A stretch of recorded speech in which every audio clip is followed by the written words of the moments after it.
Uh, I was quite amazed when I first learnt about zero sort classification. So we know the machine learning models, they predict the labels they have been trained on, right? For example, if you train a model, uh, let's say a classification model, uh, to predict, let's say it's trained to predict either only two labels, education and politics, right? So whenever we input the data to the model, it will predict only one of these two labels, either education or politics, right?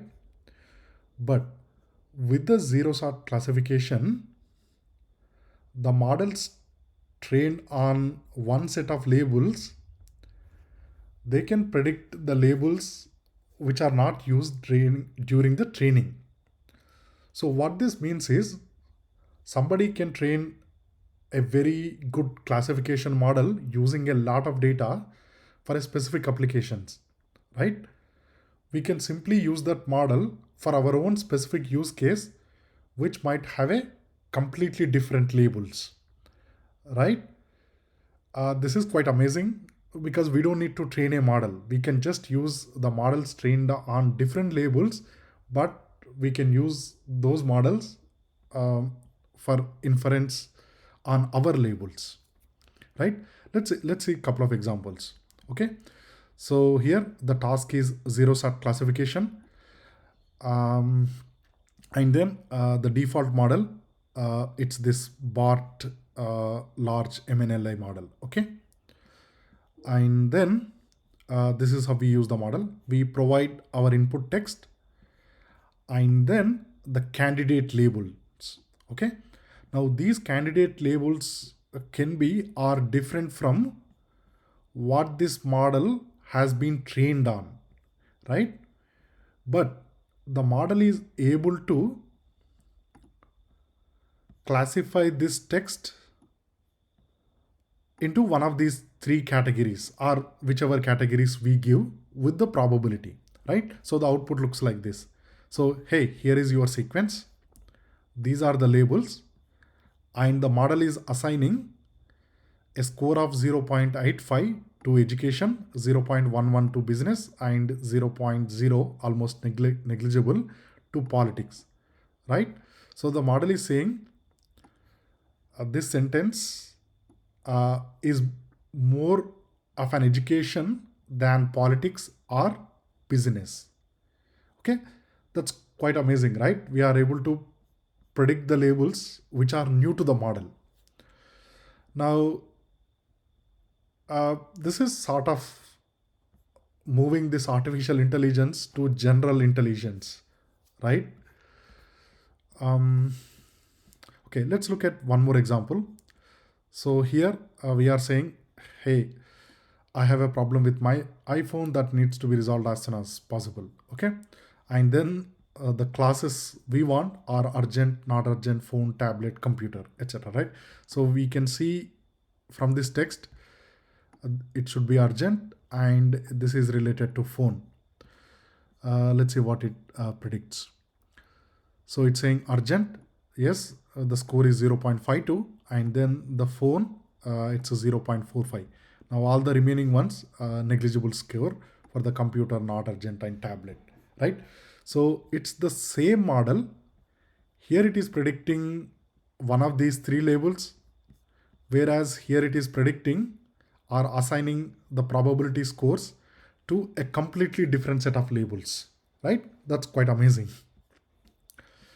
And finally, we can use these models in a clever ways, not just for the classification of text, but here we have some text, but we are asking what language it is. So it's a completely different question, but we are posing it as a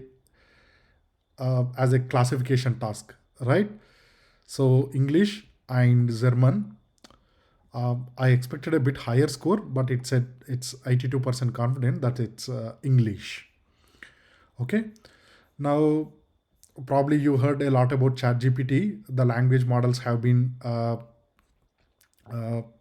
progressing exponentially. So the zero shot models in the language space are uh, are far better compared to them in the image space. So similar to this model, we have models for zero shot classification of images, zero shot object detections of the images, etc. We will see that in the later videos. But the language models are performing quite well. Okay. All right. Let's look at two more NLP applications very quickly. So the third one, it's called named entity recognition. So basically, in a given text, we'll try to find out the entities. Now these entities can be names of the peoples, the locations, the organizations, etc. Okay.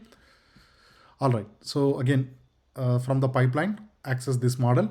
The default model is this bird model, and then this is our text.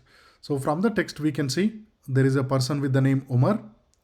There is also a place with the name Zurich. Okay, so the model should be able to detect these two. All right, so it has returned a list with two elements. Each element is a dictionary. So the first one is this, and it's saying it's a person, and the word is Umar. Now this is where it start and end 10. So if you count the character O would be 10, R would be 14.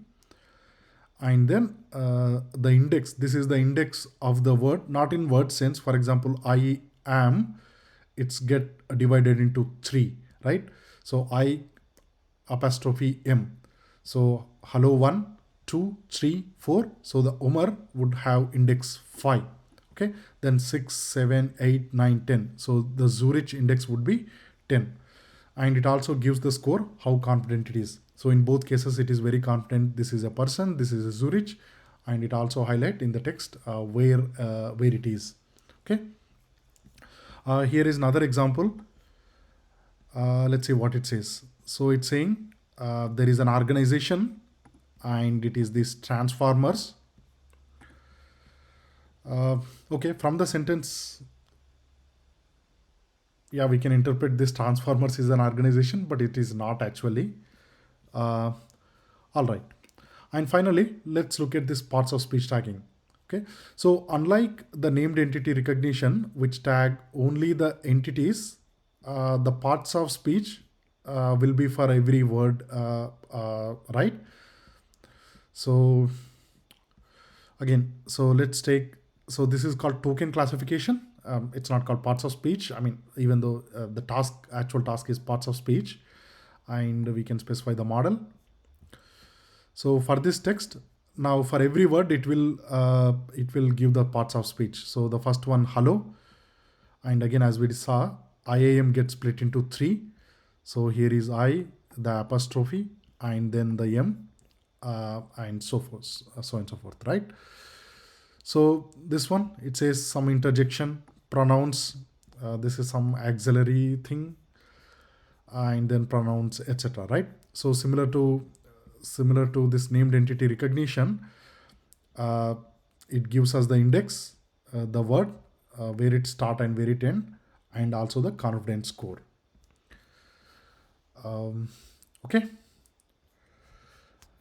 Quick summary. Today we have looked at 3 applications. The most amazing one is zero shot classification, where we used a pre-trained model to predict the labels which the model has not seen before. Okay, so probably the way it is doing is it transformed this text into embeddings. Embeddings are basically some word features. Okay, then it transform each label into embeddings, and it try to compute the similarity score with our reference text against all the target variables or the target labels, and it will find out which one is the most similar one, right? Using the cosine similarity, for example. And then we looked at named entity recognition. So given a text, it can detect the entities such as people, location, organization. And finally, we looked at the parts of speech. Now, parts of speech for every word or letter in the English, okay, or any language. That's all for today. Thank you very much.